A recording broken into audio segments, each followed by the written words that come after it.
إن الحمد لله نحمده ونستعينه ونستغفره ونعوذ بالله من شرور أنفسنا ومن سيئات أعمالنا ما يهده الله فلا مضل له وما يضلل فلا هادي له وأشهد أن لا إله إلا الله وحده لا شريك له وأشهد أن محمدا عبده ورسوله. La louange est à Allah et c'est à lui dont j'implore le secours et le pardon et je recherche refuge auprès de lui contre les méchancetés de mon âme et contre les méfaits de mes actes. Alors avant toute chose, je remercie Allah Azzawajal de nous avoir réunis aujourd'hui. Je remercie aussi les responsables de cette mosquée de nous avoir invités, nous, membres du collectif Hanifiya, de simples et de tout petits étudiants en religion comparée. Et je tiens à préciser que la petite intervention que je vais vous faire, ce n'est qu'un petit partage entre nous. J'aimerais que ce soit considéré comme un petit partage entre nous, car ce n'est pas un enseignement. Parce que dès lors qu'on parle d'enseignant, on parle d'un enseignant qui aurait des élèves. Or, moi-même, je suis un petit élève, de surcroît un redoublant, qui se doit de combler quotidiennement ses manquements religieux. La seule chose qui, je dirais, justifie que je puisse prendre la parole aujourd'hui, c'est bel et bien que même les plus grandes montagnes ont été faites à partir de toutes petites pierres. Alhamdulillah. Donc aujourd'hui, on nous a invités pour un jour qui serait dédié aux convertis, aux nouveaux convertis. Nous-mêmes, parmi nous, parmi le collectif, beaucoup sont des convertis. Donc, cela nous tient à cœur, ce sujet nous tient à cœur, ce jour-là nous tient à cœur, car dès lors, dans notre collectif, nous raffolons avoir l'opportunité d'avoir des discussions et des échanges avec des personnes de confessions différentes. Et là, on nous invite à un événement où l'on peut partager un moment spirituel avec nos frères et nos sœurs, un moment agréable, et surtout un moment agréable avec des frères et des sœurs qui étaient des frères et des sœurs en humanité, puisqu'ils étaient non musulmans, et qui sont devenus désormais des frères et des sœurs en islam. Et on ne peut rien trouver de plus alléchant pour pouvoir venir ici et pouvoir discuter avec vous. Et ce que je pourrais ajouter, c'est que tout simplement, le fait que nos frères en humanité sont devenus nos frères en islam, pour nous, ils occupent une place beaucoup plus importante. Car comme le prophète l'a dit, avec un hadith rapporté par Tirmidhi, le musulman est le frère du musulman. Donc en d'autres termes, si on devrait définir le mot musulman, le sens du mot musulman en arabe, le soumis à la volonté de Dieu est le frère du soumis à la volonté de Dieu. Et ceci devrait rappeler mes frères et mes sœurs qui étaient auparavant des chrétiens, un passage biblique dans Marc chapitre 3 verset 35, où Jésus dit, celui qui fait la volonté de Dieu, celui-là est mon frère, ma sœur et ma mère. Donc réjouissons-nous. Aujourd'hui, alhamdulillah, nous sommes tout simplement à une réunion fraternelle, un rassemblement familial où je dirais ma petite intervention serait tout simplement un moyen de nous rappeler, de nous conseiller comment pouvoir faire un point d'acheminement religieux. Et pour rajouter une petite introduction, je dirais que pour bien accueillir nos hôtes, qu'y a-t-il de meilleur de leur faire apprécier Kalam Allah, la parole d'Allah, à sa juste valeur. C'est pour cela que j'ai invité notre frère qui fait aussi partie du collectif et qui revient de Mauritanie, notre frère Mohamed Abbès, qui va nous faire une bonne petite récitation du Coran avec Surat al-Baqarah. Je commence avec Surat al-Baqarah, les 5 premiers versets.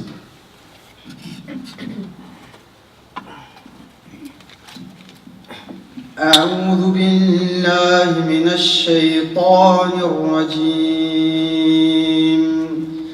بسم الله الرحمن الرحيم ألف لام ميم ذلك الكتاب لا ريب فيه هدى للمتقين الذين يؤمنون بالغيب ويقيمون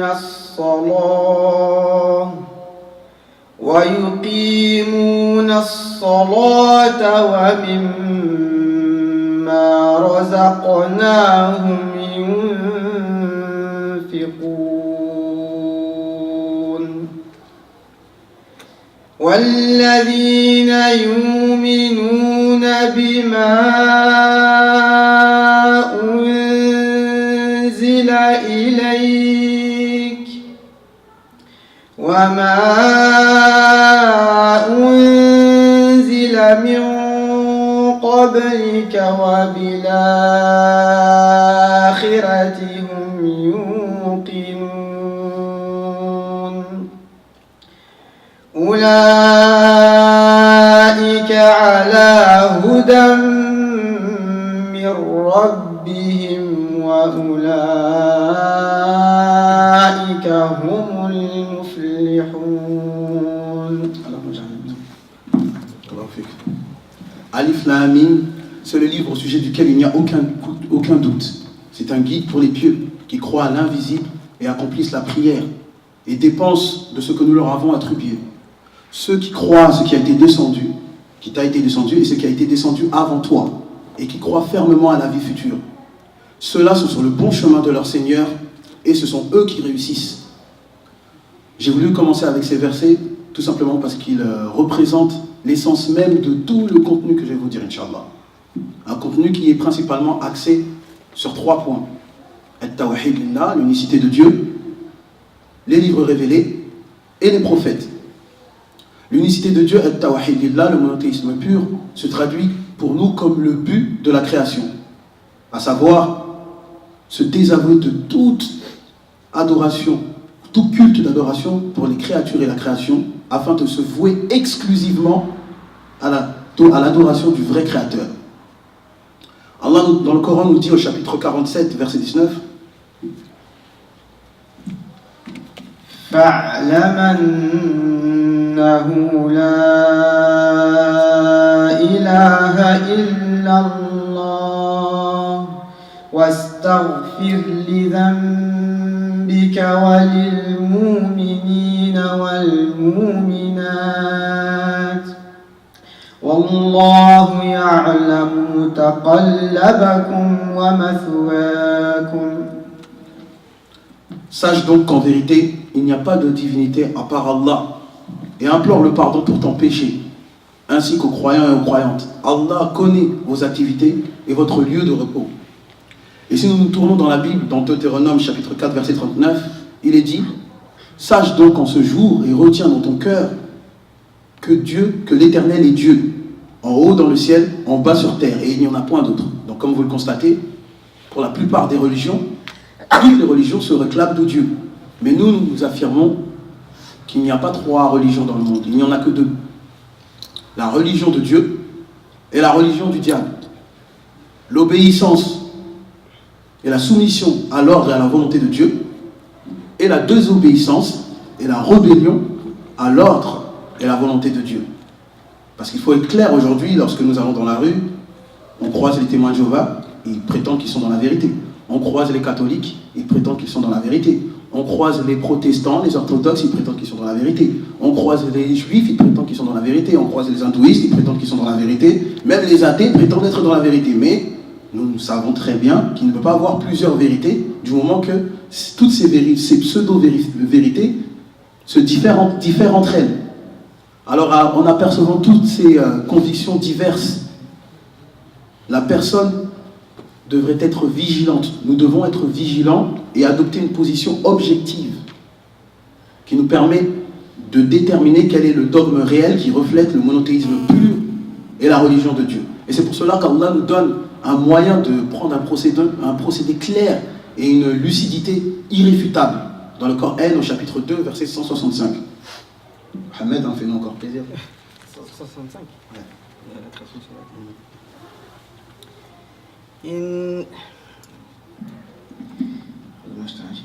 إن في خلق السماوات والأرض واختلاف الليل والنهار والفلك التي تجري في البحر بما ينفع الناس وما أنزل الله من السماء من ماء فأحيا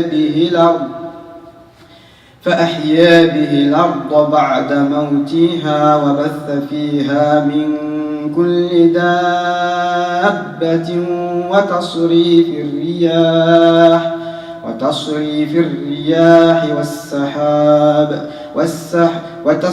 الرياح والسحاب المسخر بين السماء والأرض لآيات لقوم يعقلون.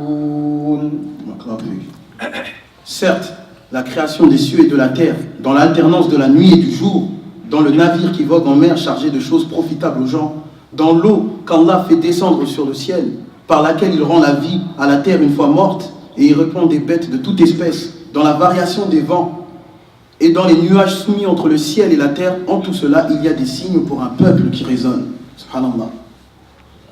Donc, ce qui équivaut à dire que tout simplement, juste par la méditation de la création, on a la capacité de déterminer des attributs qui sont propres à Dieu. Je vais vous donner un exemple.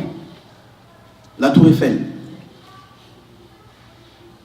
Dès qu'on voit la tour Eiffel, on n'a pas besoin de voir qui l'a construite pour savoir que quelqu'un est à l'origine de cette chose-là. On voit même des personnes qui prennent l'avion et qui voyagent pour aller voir ce monument. Et puis dès qu'ils voient ce monument, ils commencent à énumérer des qualités à l'auteur sans même l'avoir vu. Oh, celui qui a fait ça, il est fort, il est intelligent, il est remarquable, il est créatif. Donc à plus forte raison, si nous utilisons ce même procédé dans la création, si celui qui a construit la tour Eiffel à partir de métaux est remarquable et intelligent, alors celui qui a créé les cieux et la terre à partir du néant, à partir de rien, lui il est tout puissant. El-Aziz en arabe. En hébreu, selon le texte biblique, El-Shaddai, comme le disait Moïse, que la paix de Dieu soit sur lui. Si celui qui a fait la tour Eiffel en assemblant tous ces métaux de manière minutieuse jusqu'à ce qu'on voit une forme que beaucoup considèrent comme artistique et créatif et intelligent, alors celui qui a façonné toute chose, qui a mis toute chose à sa place et à la disposition de l'homme, lui il est le sage, El-Hakim en arabe, il est le pourvoyeur, El-Razaq en arabe, et en hébreu, El-Roy. Donc comme vous le constatez, juste par la création, la méditation de la création, on peut déjà avoir des éléments qui nous permettent justement de savoir qui est réellement Dieu et qui ne l'est pas. Et vous savez, le fait que certains êtres humains ont un manque de méditation, ça les aveugle. Et au final, ils se retrouvent même à ne pas apprécier les choses à sa juste valeur. La dernière fois, je m'en souviens, j'ai lu un journal, j'ai lu un ouvrage où il était marqué qu'à une exposition, il y avait un tableau, une représentation, la représentation du coucher du soleil. Ce tableau a été vendu à 15 000 €. Vous vous rendez compte? 15 000 € pour la représentation du coucher du soleil. Alors que tous les soirs, on a le privilège de regarder le coucher du soleil et ça pour pas un sou. Subhanallah. Donc la représentation de l'œuvre a pris une valeur plus importante que l'œuvre elle-même. Vous avez vu comment le manque de méditation aveugle l'être humain? Et c'est ce que nous retrouvons malheureusement lorsqu'on rentre dans le domaine de la religion. Traitons le cas par exemple de nos voisins chrétiens, puisque beaucoup d'entre nous étaient auparavant d'appartenance chrétienne. Musulmans et chrétiens, nous sommes tous d'accord que Jésus est l'envoyé de Dieu, que la paix de Dieu soit sur lui. Nous sommes tous d'accord sur ça, sur base des Écritures.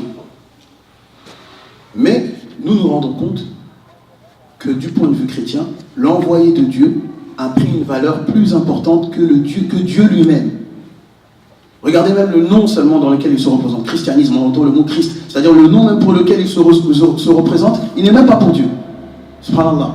Alors que nous, nous ne nous retrouvons pas dans ce panier-là, lorsque nous savons que l'islam, c'est la soumission à la volonté d'un Dieu de paix, tiré du nom d'Allah Azza wa Jal, As-Salam. Parce que vous voyez comment le manque de méditation est énorme. Et dès lors même que nous rentrons vraiment dans le contexte de la croyance chrétienne, lorsque les chrétiens, leur croyance, pour ceux qui l'ignorent, est bel et bien de dire et d'affirmer qu'il faut croire à la manifestation, la venue de Dieu en chair sur terre, en la personne de Jésus, que la paix de Dieu soit sur lui. C'est-à-dire pour eux, Jésus est Dieu. Subhanallah. Alors que si nous, on refait encore le même procédé que notre frère, avec le récit coranique que notre frère nous a dit là, dans Surat Al-Baqarah, verset 164, lorsqu'on nous dit de méditer sur la création, cela nous suffit pour savoir que Jésus n'est pas Dieu, puisque nous savons que Dieu, il est tout-puissant, il est pourvoyeur, c'est le pourvoyeur et c'est le sage. Or, quand nous allons dans la Bible, nous constatons tout simplement ceci. Jésus affirme lui-même selon le texte biblique que tout pouvoir lui a été donné. Dans Matthieu chapitre 28, verset 18. Jésus avait besoin de boire et de manger. Dans Matthieu chapitre 11, verset 19. Jésus grandissait en sagesse. Dans Luc chapitre 2, verset 52. Alors que Allah, Dieu, il est le sage par excellence. Jésus lui-même, dans la Bible, que la paix de Dieu soit sur lui, disait qu'il était serviteur. Dans Matthieu chapitre 12, verset 18. Jésus lui-même, dans la Bible, affirmait lui-même qu'il était prophète. Dans Marc chapitre 6, verset 4. Et Jésus lui-même, que la paix de Dieu soit sur lui, dans la Bible, renie lui-même une part à la divinité. Dans Luc chapitre 18, verset 18, lorsqu'il dit « Ne dis pas que je suis bon, pourquoi m'appelles-tu bon? Ne dis pas que je suis bon. Personne n'est bon si ce n'est Dieu seul. » Alors nous, musulmans, nous nous étonnons que certaines personnes se retrouvent à adorer Jésus lui-même. Lui, qui selon le texte biblique, ignorait l'heure du jour du jugement dernier. Dans Marc chapitre 13, verset 32. Lui, qui s'est fait frapper, gifler, crucifié, tué selon le texte biblique. Je dis bien selon le texte biblique. Et si maintenant on affirmerait que Jésus est Dieu, cela voudrait dire que notre Créateur se serait fait fouetter, frapper, tuer par l'œuvre de sa propre création, qu'il aurait une tombe alors que le diable lui-même n'a pas de tombe. Subhanallah, comment on peut croire cette chose dès lors que nous savons que Allah c'est le Tout-Puissant? Nous trouvons ça étonnant. Nous nous étonnons que certains adorent Jésus alors qu'il avait la barbe comme nous, qu'il portait le khamis comme nous, qu'il priait comme nous. D'ailleurs, cela me fait penser qu'un jour j'avais à discuter avec un chrétien, on a commencé à débattre, on a eu des discussions théologiques, et puis il commence à me dire « Oui, mais de toute façon, toi tu es un Africain, tu es parti dans la religion des Arabes. » Je sais que beaucoup d'entre vous ont déjà entendu cette chose-là. N'est-ce pas, non? Ouais. Vous êtes parti dans la religion des Arabes. Donc moi je le regardais, je lui dis ce que tu me dis c'est étonnant. Tu me dis que je suis rentré dans la religion des Arabes, sachant que toi qui adores Jésus, tu adores le cousin des Arabes. Subhanallah. Tu es en train d'adorer le cousin des Arabes. Comment toi tu peux me reprocher maintenant d'être rentré dans la religion des Arabes? Ça c'est agib, c'est étonnant.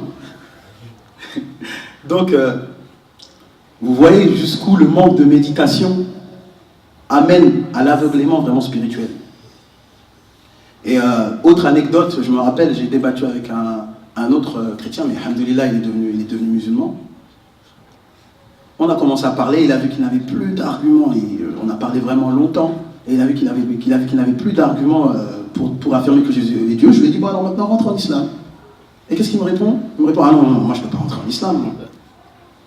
Je lui ai dit, pourquoi?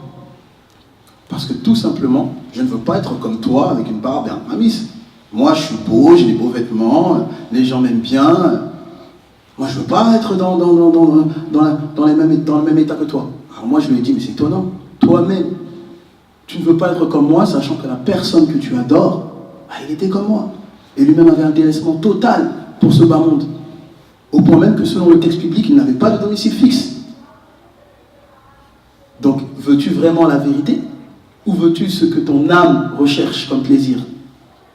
Telle est la question. Et c'est pour cela que Allah, dans le Coran, nous dit dans le chapitre 2, verset 165, c'est-à-dire la suite du verset que notre frère nous a récité, Allah nous a dit les conséquences d'avoir un manque de méditation sur la création. Et qu'est-ce qu'Allah nous dit? وَمِنَ النَّاسِ مَن يَتَّخِذُ مِن دُونِ اللَّهِ أَندَادًا يُحِبُّونَهُمْ كَحُبِّ اللَّهِ وَالَّذِينَ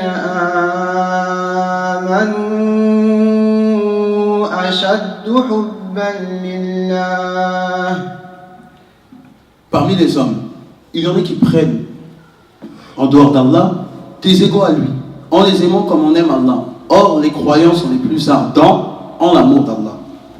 Quand les injustes verront le châtiment, ils sauront que la force tout entière est à Allah et qu'Allah est dur en châtiment. Et la gravité de mettre des égaux à Allah.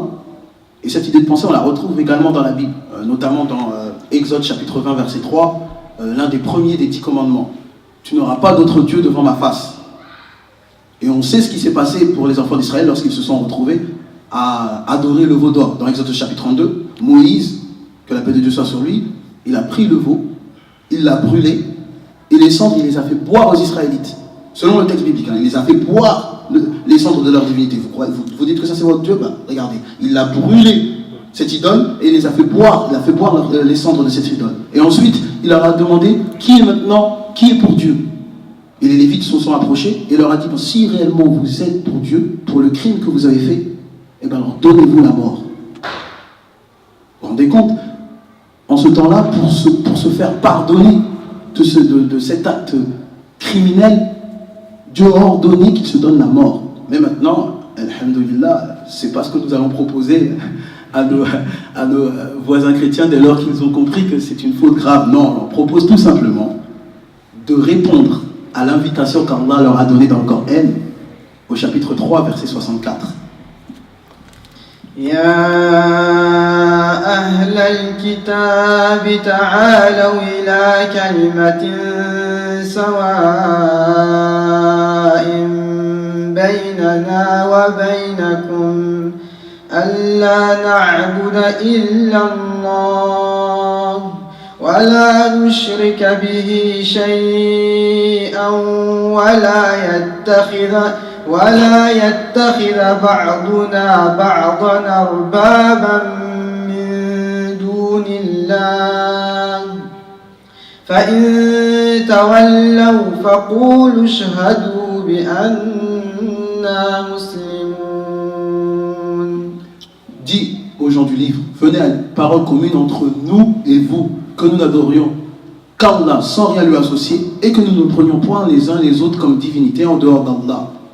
Puis, s'ils tournent le dos, dites, soyez témoins que nous nous sommes soumis.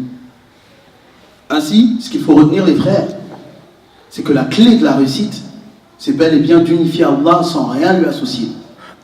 Et cela, notamment avec la phrase, la profession de foi, La ilaha illallah, nul ne mérite d'être adoré si ce n'est Allah, chose que Jésus lui-même a déclaré dans la Bible, dans Jean 17,3. Or, la vie éternelle consiste à ce qu'ils te connaissent, toi, le seul véritable Dieu. Alors, on se demande encore comment ils se retrouvent à adorer Jésus. Subhanallah. Très bien, maintenant allons dans la deuxième partie de mon exposé, les livres révélés. Nous, on sait qu'à notre époque, on se retrouve encore dans une situation confuse. Puisque nous, musulmans, nous considérons, nous croyons en tous les livres révélés. Ça, c'est une base, ça fait partie des 6 piliers de la foi. Mais à notre époque, nous voyons que les livres dits révélés se contredisent les uns les autres. L'un vient avec la Bible, nous on vient avec le Coran, et on trouve des contradictions. Donc, ce qu'on peut conclure, c'est que forcément, il y en a un qui dit vrai et un qui dit faux. Alors la chose qu'on pourrait se demander, c'est comment déterminer de manière objective quel livre serait le plus fiable, quel livre devrons-nous suivre. Si nous commençons par le Coran, alhamdoulilah, nous savons qui en est l'auteur, Allah, nous savons qui en est le transmetteur, le prophète Mohammed, alayhi salatu wa salam.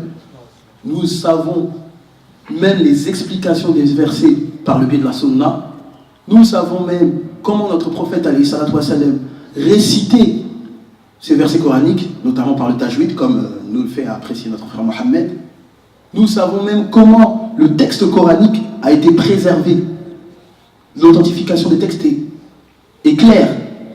Nous savons que des compagnons à l'époque du prophète alayhi salatu wa salam, il y avait des prophètes, il y avait des compagnons qui connaissaient le Coran par cœur durant le vivant du prophète alayhi salatu wa salam. Ça veut dire que même à notre époque, nous ne trouvons rien d'étonnant à ce que des musulmans connaissent le Coran par cœur, qu'ils soient arabophones ou non arabophones. Mais si maintenant nous tournons du côté de la Bible, parce que laissons parler la Bible. Moi j'ai ramené la Bible. Je vais vous lire quelques introductions. Bon, la Bible, elle est composée, la Bible vient du grec tabiblia, qui veut dire des livres. Donc c'est des livres regroupés à différentes époques en un seul corpus, sur une période d'environ 1500 ans. Prenons par exemple dans l'Ancien Testament le livre de Samuel, l'introduction. Je vais vous lire l'introduction. Les 2 livres de Samuel n'en faisaient qu'un à l'origine. Ils sont attribués par une tradition rabbinique à Samuel, au prophète Nathan et Gad, mais leurs dates de rédaction et leurs auteurs sont indéterminés. Indéterminés, donc inconnus. Prenons le livre d'Esther. On peut penser que le texte a été rédigé au 5e siècle, mais son auteur est inconnu. Livre de Job. Une tradition juive en attribue la paternité à Moïse, mais le texte lui-même qui évoque le problème posé par la souffrance du schisme ne fournit aucun indice probant permettant d'identifier son auteur, ni même l'époque de sa rédaction. Donc auteur inconnu. Livre des psaumes. Les psaumes, les Zabour pour nous les musulmans. Les Zabour que nous on attribue à Daoud alayhi salam, c'est-à-dire David. Que la paix de Dieu soit sur lui. Apparemment, composé entre les 15e et 6e siècle avant Jésus-Christ, dans des circonstances très diverses et attribué à des auteurs différents. Moïse, le roi David, Asaph, les descendants de Corée, Éman, Étan, et des anonymes. Des anonymes, donc des auteurs inconnus. Allons dans le livre de Proverbes. Le livre des Proverbes se compose de plusieurs collections explicitement attribuées à 3 personnes au moins. Donc c'est encore hypothétique, on ne sait pas. 3 personnes au moins, on ne sait pas s'il y en a plus. Livre des Cantiques des Cantiques. L'identité des divers intervenants et la répartition des répliques n'étant pas précisées dans les textes originaux, elles ne peuvent avoir qu'une valeur hypothétique. Donc le texte de Cantique des Cantiques, ce n'est qu'une hypothèse, et toute hypothèse demande une analyse. Livre de Abdias. Son auteur, inconnu par ailleurs. Donc encore une fois, un auteur inconnu. Livre d'Hébreux. Écrit anonyme, dont la rédaction est traditionnellement située avant la destruction de Jérusalem. Écrit anonyme, donc un écrit venant d'un auteur inconnu. Donc maintenant, celui qui ferait preuve d'une neutralité et d'une objectivité. D'un côté, on lui propose un livre avec un auteur déterminé, des textes clairs à des valeurs déterminées et une authentification saine et claire, toujours déterminée. Et de l'autre côté, on lui propose un livre avec des auteurs inconnus, des textes à valeur hypothétique. Sur quel livre la personne douée de raison devrait-il se fier? Libre à vous de trouver la réponse. Prenons maintenant la dernière partie, les prophètes. Car vous savez qu'à travers les médias, nous trouvons à maintes et maintes reprises des allégations mensongères et des colportations des plus dégradantes à l'image de nos prophètes, et particulièrement à notre prophète bien-aimé, le prophète Mohammed. Des accusés dénués de bon sens et dont toute personne faisant preuve d'un minimum, je dis bien d'un minimum d'analyse intellectuelle, vérifie de tels propos. Malheureusement, comme vous le savez, nous sommes à une époque où le savoir et la recherche de la vérité se perdent, baignés dans une propagande médiatique. Et jusqu'à même des grandes personnes telles que Malcolm X disaient bien, si vous n'êtes pas vigilant, les médias arriveront à vous faire croire, arriveront à vous faire détester les gens opprimés et aimer ceux qui les oppriment. Donc, les grandes personnes nous ont déjà avertis sur ce genre de choses. Et l'islam est la seule religion qui croit à tous les prophètes. On est la seule religion qui croit à tous les prophètes. Et ceci fait partie des 6 piliers de la foi. C'est les 6 piliers de la foi. Celui qui n'a pas les 6 piliers de la foi n'est pas musulman. À savoir croire en Allah, croire en ses anges, croire en ses livres révélés, croire en ses prophètes, croire au jour dernier et croire au destin, qu'il soit bon ou mauvais. Souvent, quand on est à parler avec des personnes de confessions différentes, on veut nous pousser à faire une distinction entre les messagers. Oui, mais tel prophète, il était mieux que tel autre prophète. Nous, on n'a pas besoin de ça. Parce que nous savons que tous les prophètes proviennent de Dieu. Donc leur message, il est unique. Leur Dieu est unique, leur message est unique, leur voix est unique, et leur droiture est unique. Et c'est pour cela qu'Allah dans le Coran nous dit au chapitre 2, verset 285, Ahmed. آمن الرسول بما أنزل إليه من ربه والمؤمنون كلنا آمن بالله وملائكته وكتبه ورسله لا نفرق بين أحد من رسله وقالوا سمعنا وأطعنا غفرانك ربنا وإليك المصير.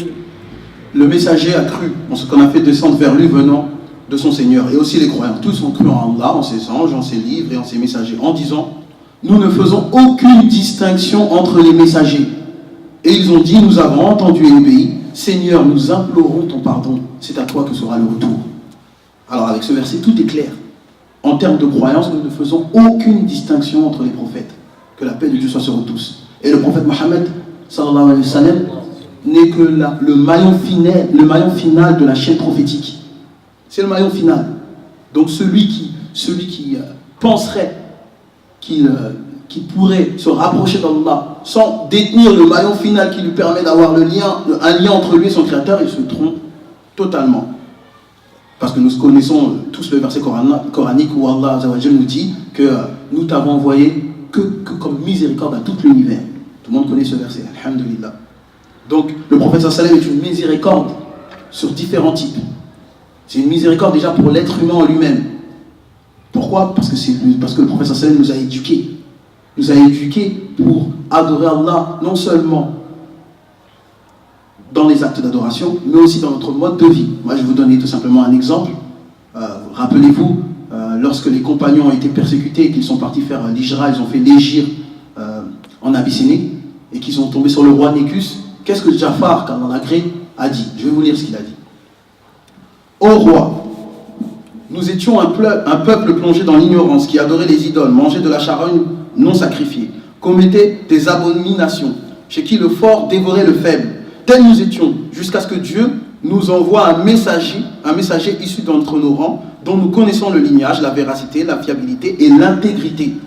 Il nous a appelés à nous tourner vers Dieu, à attester son unicité, à l'adorer, à renoncer aux pierres et aux idoles que nous et nos pères avions adorées. Il nous a ordonné à dire la vérité, de tenir nos promesses, de respecter les liens de parenté et les droits de nos voisins, et de nous abstenir de commettre des crimes et de verser le sang. Aussi adorons-nous Dieu seul, sans rien lui associer, en tenant pour interdit ce qu'il a interdit et licite pour ce que lui-même a rendu licite.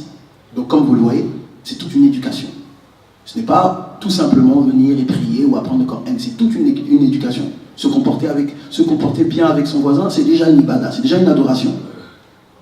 Donc, si nous mettons, parce que comme je vous l'ai dit tout à l'heure, on aime bien faire une distinction entre les messagers. Nous, on va faire une distinction entre les messagers, mais d'une autre manière, une manière qu'Allah nous a permis et nous a montré.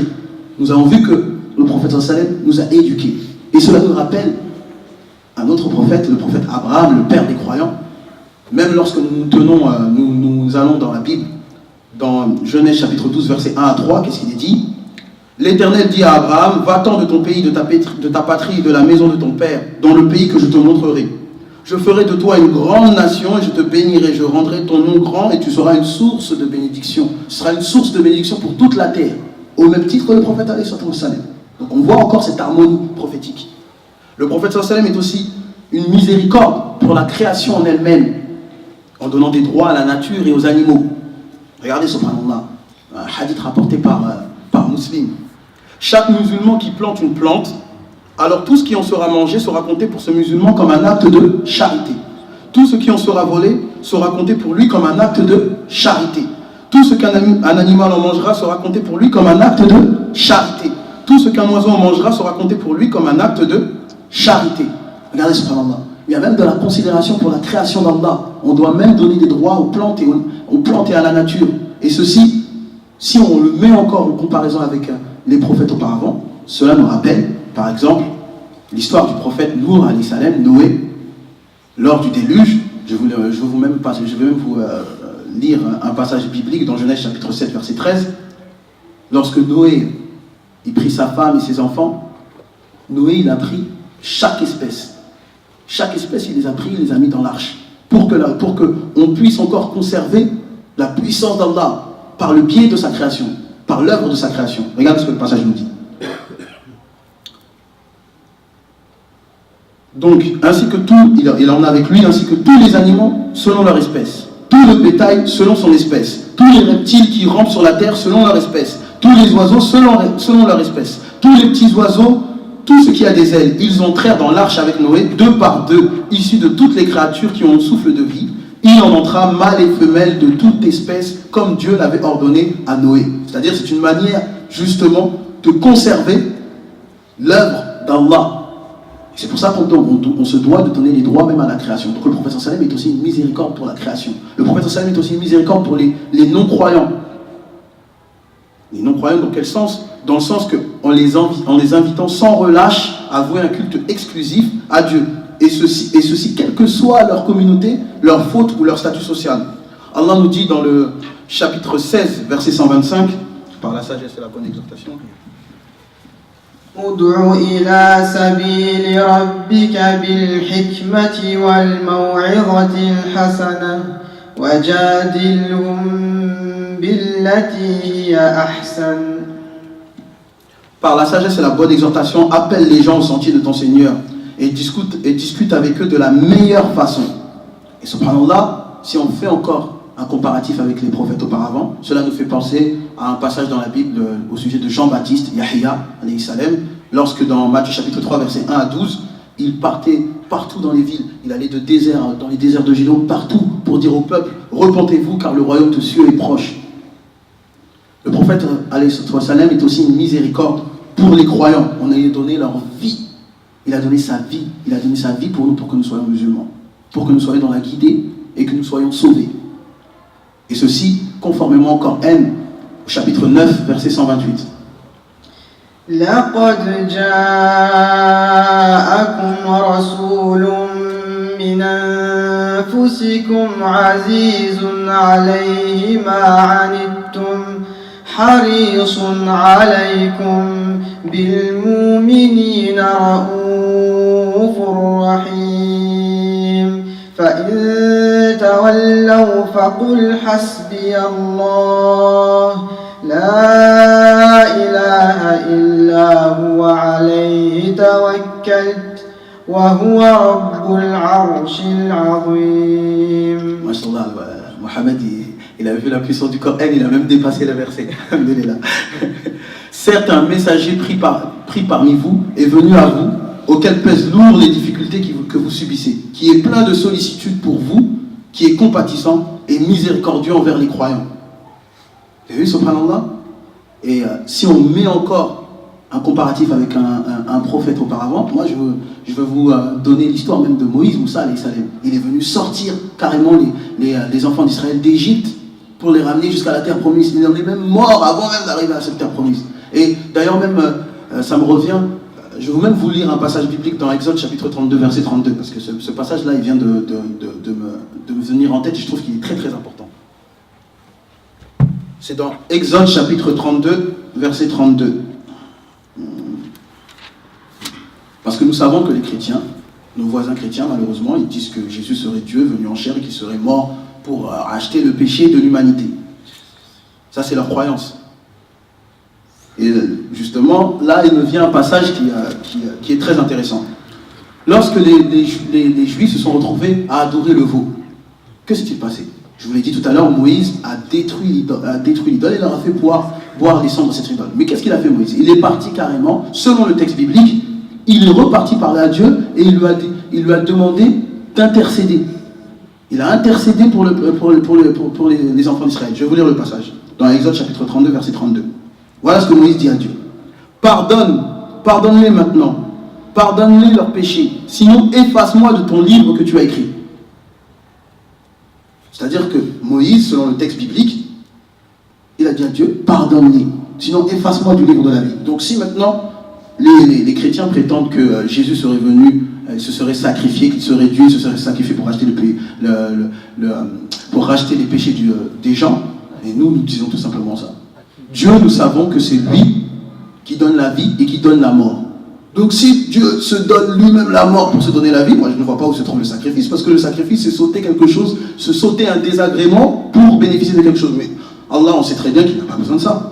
Or Moïse, lui, il aurait fait alors un sacrifice plus immense, puisque Moïse lui-même, il dit « ôte-moi du livre de la vie ». Jésus, il a fait un sacrifice juste terrestre, mais Moïse, il a dit carrément « ôte-moi du livre de la vie ». Ça veut dire fais-moi mourir. Fais-moi mourir, je ne veux même pas avoir existé. Subhanallah. Ce n'est pas pour autant qu'on a dit que Moïse serait le sauveur de l'humanité. Et si maintenant nous rentrons encore dans la miséricorde des croyants, si nous rentrons encore dans cette même idée de pensée, notre prophète a fait un sacrifice, une intercession que personne ne fera le jour du jugement dernier. Il intercédera pour toute sa communauté. Subhanallah. Donc nous demandons encore à nos chrétiens de revenir à l'invitation que nous leur avions donnée, comme notre frère Mohammed a dit dans le chapitre 3, verset 64, « Ô gens du livre, venez à une parole commune entre nous et vous, que nous n'adorions que Dieu, sans rien lui associer. » Je continue. Le prophète alayhi salam est aussi une miséricorde pour les oppresseurs, parce que nous savons que tous les prophètes ont été oppressés. Mais le prophète alayhi salam a aussi une miséricorde pour les oppresseurs, car il a patienté face à leur persécution.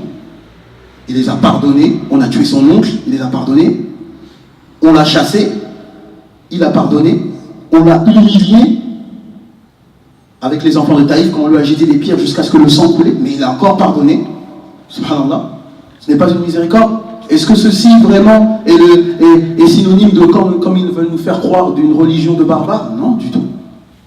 Ça c'est l'enseignement de notre prophète bien-aimé. Et il y en a bien d'autres, beaucoup.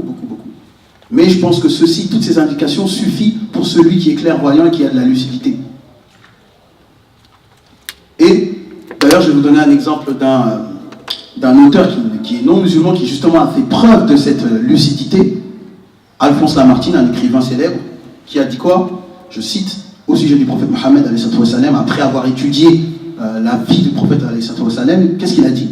Jamais homme ne se proposera volontairement ou involontairement un but plus sublime, puisque ce but était surhumain.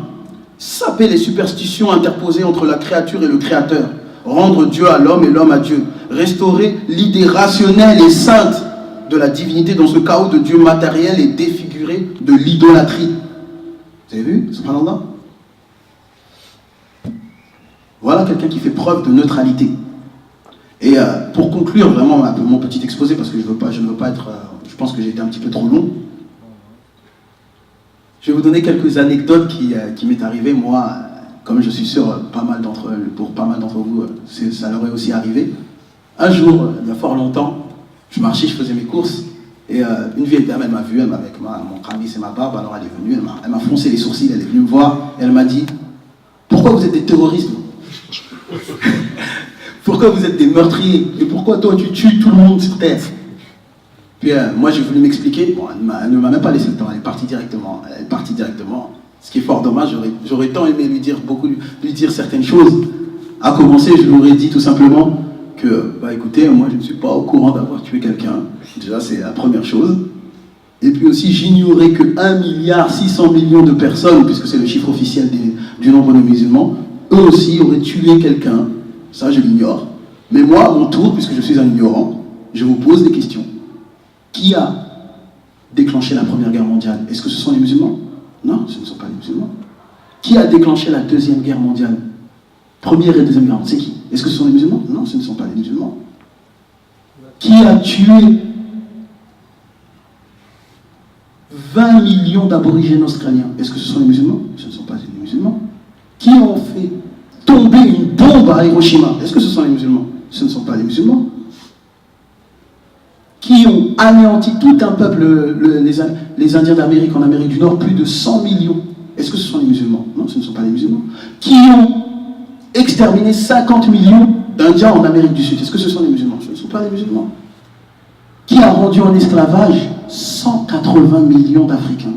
180 millions d'Africains, dont 70% ont été noyés. Ils les ont tués, ils les ont noyés, ils les ont jetés à l'océan Atlantique. 70%. Est-ce que ce sont les musulmans? Non, ce ne sont pas les musulmans. Mais est-ce que pour autant, je dirais, puisque ce sont des personnes issues de votre peuple, que vous êtes une terroriste? Non. Non, du tout. Et pourquoi? Parce que ce n'est pas en observant un mauvais footballeur que l'on peut apprécier le football, tout simplement. Et j'ai eu encore une autre anecdote, là c'était même pas plus tard qu'hier, lorsque j'ai discuté avec un chrétien. On a parlé, il a vu qu'il n'avait plus d'arguments dans le domaine dogmatique. Alors il a commencé à me dire, mais de toute façon, vous maltraitez les femmes, vous maltraitez vos épouses. C'est la coutume chez nous. Carrément, il a dit, c'est la coutume chez nous. Alors moi, je lui ai dit tout simplement ceci. Ah bon, c'est la coutume chez nous? En tout cas, moi, je l'ignore, car je sais que l'enseignement de notre prophète, alayhi sallam, comme il a dit dans un hadith rapporté par Tirmidhi, c'est que le meilleur d'entre nous, c'est celui qui est le meilleur avec nos épouses. Et il a insisté sur ce point, à tel point qu'il l'a même répété à son dernier serment, au serment d'adieu. Qu'est-ce qu'il a dit, notre prophète alayhi sallam? Il a dit, traitez donc bien vos femmes et soyez gentils envers elles, car elles sont vos partenaires, elles sont dévouées envers vous. Moi, c'est ce que le prophète alayhi sallam nous a appris. Alors si maintenant, des gens qui n'ont pas le suivi de l'enseignement de notre prophète alayhi sallam et qui n'ont pas la crainte de Dieu, battent leurs femmes, en tout cas l'islam se désavoue de ça. Mais par contre, moi encore une fois, j'ai une question. En 2013, nous savons que 144 femmes ont été battues à mort, tabassées à mort en 2013. 144, alors qu'en 2011, ils étaient au nombre de 122. Est-ce que nous dirons que maintenant, la France, la coutume nationale est de battre sa femme? Non. En 2013, 600 000 femmes ont porté plainte pour avoir eu des coups, des violences venant de leurs conjoints. Est-ce que nous allons dire que c'est la coutume nationale de la France? 20% des homicides en France représentent les femmes mortes qui ont été indignement tabassées par leur mari. Mais est-ce que nous allons dire que c'est la coutume nationale de la France? Non, non, non, non, du tout. Donc, nous redemandons à toutes ces personnes-là de faire preuve d'objectivité. Et j'ai encore une dernière anecdote, et c'est l'anecdote que je pense que vraiment tout le monde est tombé dedans, c'est qu'ils trouvent tout le temps nos pratiques étranges. Parce que le prophète sallam nous a bien dit, dans un hadith rapporté par Muslim, l'islam a débuté étrange et redeviendra étrange, annonce donc la bonne nouvelle aux étrangers. Alors pour eux c'est étrange que nous on a la barbe, le chramis, le voile, c'est étrange, la polygamie, mais c'est pour nous que ça paraît étrange, puisque ces choses-là ont été prescrites bien avant l'avènement de l'islam. Si nous allons par exemple dans la Bible, dans Lévitique chapitre 19 verset 27, il est bien dit de laisser la barbe, et tous les prophètes portaient la barbe. Dans la Bible, la polygamie était aussi prescrite, dans 1 Samuel chapitre 12 verset 8. Le voile lui-même aussi était prescrit, dans 1 Corinthiens chapitre 11 verset 5. Et d'ailleurs, ça nous étonne qu'ils soient à chaque fois fâchés de voir nos sœurs voilées, dès lors que nos sœurs sont voilées, elles ressemblent à Marie. Pourquoi ça les gêne que nos sœurs veulent ressembler à la Vierge Marie, sachant que c'est une femme vertueuse? On leur pose la question. Lorsqu'on nous parle de vous les musulmans, vous ne mangez pas de porc. L'interdiction de porc était déjà prescrite auparavant dans Deutéronome chapitre 14 verset 8. Donc comme vous le voyez, les frères, comme Allah l'a dit dans le Coran, il a dit au prophète sallam, je ne suis pas une innovation parmi les messagers. Tout ce qui se trouve dans l'islam, nous le retrouvons dans leurs livres, parce que c'est une tradition prophétique. Et moi, je conclurai tout simplement mon intervention, comme je l'ai commencé, avec la meilleure des paroles, car les paroles des hommes restent du blabla, mais la parole d'Allah reste intacte, avec un verset coranique, au chapitre 6, verset 162. Mohamed, tu peux nous conclure en beauté. Inna salati wa nusuki wa mahyaya wa mamati lillahi rabbil alamin. Dis en vérité, ma prière, mes actes de dévotion, ma vie et ma mort appartiennent à Allah, le Seigneur de l'univers. Et ceci, les frères, c'est ce qui est le plus important pour nous. C'est notre moteur. C'est comme une voiture. Elle a beau avoir des belles jantes, une belle carrosserie, si elle n'a pas de moteur, elle ne sert à rien. Et bien, c'est la même chose. Pour nous, la base et le mode de vie du musulman, c'est de satisfaire son créateur. Et je vous remercie de votre attention. Subhanakallah wa bihamdik, ashhadu an la ilaha illa ant, wa astaghfiruka wa atubu ilayk.